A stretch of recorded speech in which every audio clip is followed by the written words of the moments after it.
Poštovanje, dragi naši pratioci, i dobrodošli u još jedan naš video. U ovom videu vas vodimo u Geelong, nama susjedni grad ovdje, u kojem ovih dana bi se trebala obilježiti 10. godišnjica od jednog nemilog događaja koji je pogodio muslimansku zajednicu u ovome gradu, a i šire. Naš YouTube kanal, a i ovaj današnji naš video upravo idu u tom pravcu, a sve sa ciljem promocije pozitivnih pojava u društvu i naravno preventivno djelovati kada su u pitanju negativne pojave u našem društvu. Pretplatite se na naš YouTube kanal, dijelite naš sadržaj, komentarišite, pogledajte ovaj video do kraja i naravno na kraju donesite i vi svoj sud. Pišite nam u komentarima šta vi mislite o svemu ovome. Hvala vam još jednom. 75 km jugozapadno od Melbourna nalazi se drugi po veličini grad u Viktoriji, Geelong. 1910. godine Geelong je dobio status grada, a između ostalog poznat je po bogatoj istoriji, karakterističnim kućama, sunčanoj obali i velikom broju prelijepih parkova. Geelong trenutno broji oko 300.000 stanovnika. Sredinom 19. stoljeća u Geelongu se gradi luka, koja je kroz istoriju pa sve do danas ostala važan ekonomski faktor ovoga grada. Također, sredinom 19. stoljeća, pored luke, u Geelongu je sagrađen značajan broj vjerskih objekata. Uglavnom su to bile crkve. Tako je 1858. godine sagrađena i Ashby Uniting Church u zapadnom Geelongu. Vratit ćemo se malo kasnije ovoj crkvi jer je ona fokus našeg današnjeg video sadržaja.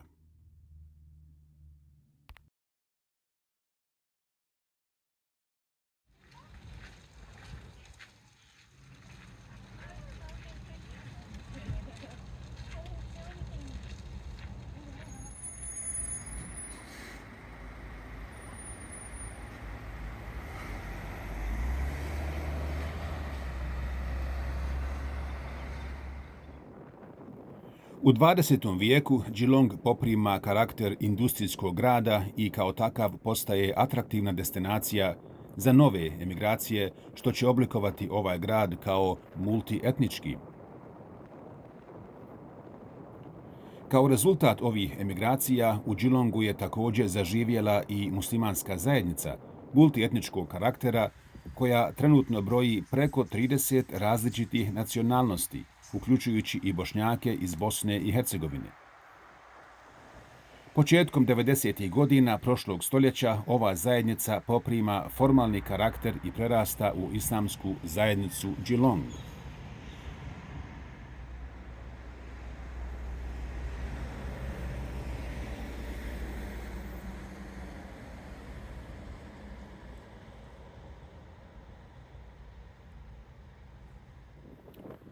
1992. godine Islamic Society of Geelong kupuje ranije pomenutu Ashby Uniting Church i preuređuje ovu crkvu u džamiju, koja i danas služi svojoj svrsi. Vrijedno je istaknuti da je ova historijska građevina proglašena kao heritage building. Međutim, 2016. godine se u Geelongu dešava jedan nemili događaj. Naime, neko je zapalio ovu džamiju.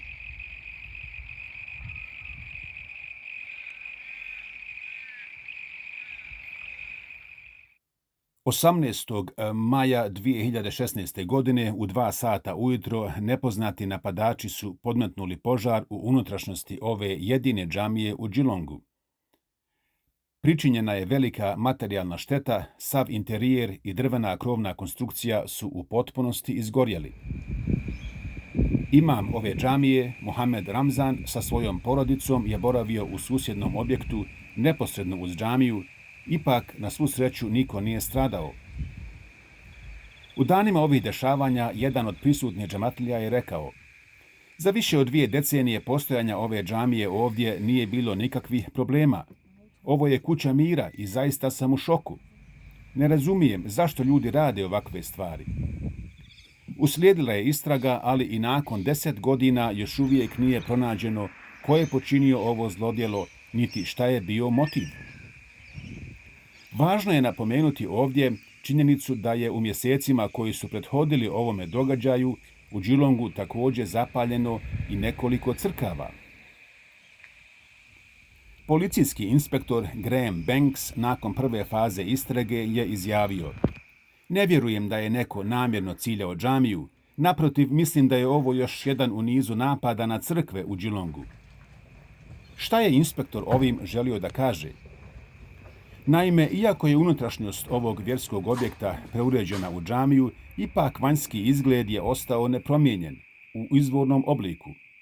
Dakle, posmatrajući sa vana, prosječni prolaznik vidi crkvu, a ne džamiju.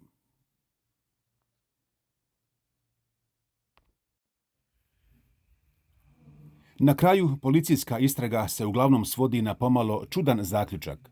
Neko je palio crkve, pa je greškom zapalio i jednu džamiju. No, bilo kako bilo, uslijedila je velika finansijska i druga podrška islamskoj zajednici u Geelongu, od muslimana kao i od nemuslimana širom Australije.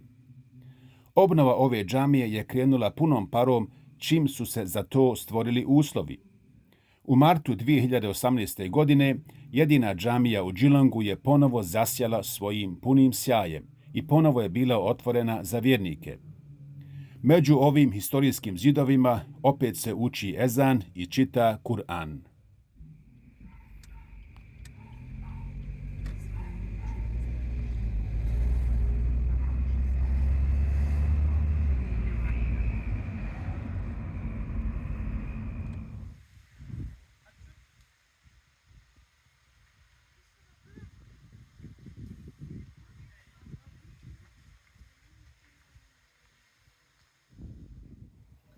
Dok gledate ove prelijepe kadrove, želim još napomenuti da ovaj video ima za cilj dvije stvari.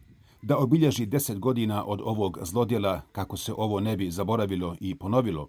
I pod broj 2, dakle, podizanje svijesti o poštivanju i zaštiti vjerskih bogomolja kome god da pripadale.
রাখতাম না ভাই,